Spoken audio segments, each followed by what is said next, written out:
Okay. Good morning, everyone. This person is studying Quantum Spinny J.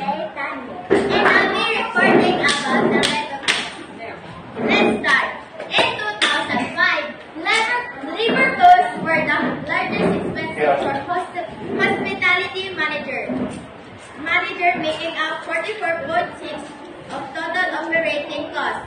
Manager must be carefully balance controlling these costs with ensuring employees provide great service as staff pay a key role in guest satisfaction and business success.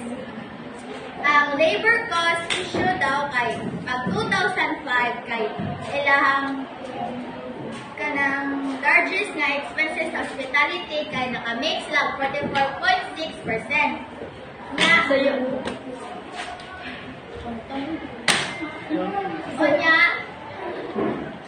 dapat daw ang manager kay mag-balance daw sila sa mga expenses nila. Then, mga kanipod kay muhatag na siya og kanang sweldo sa mga tao nga naghatag og serbisyo sa mga guests. Nya, ang staff kay dako ka na sila role sa guest kanang dapat ang staff kay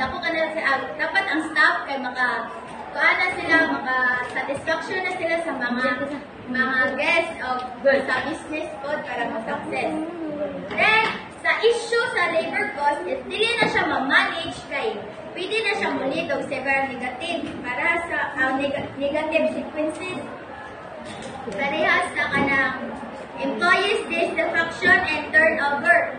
If ikaw manager na wala ka nagtarong magbayad sa mga employees or kanang ikaw nga wala mo inyong gisabot ka kanang bayad kay dili mao ang employees nga uban kay kanang pwede kanang hawa or mulig sa inyong company kay tungod na nga pati kay ka nga maghatag og kanang kuan sa mga employees.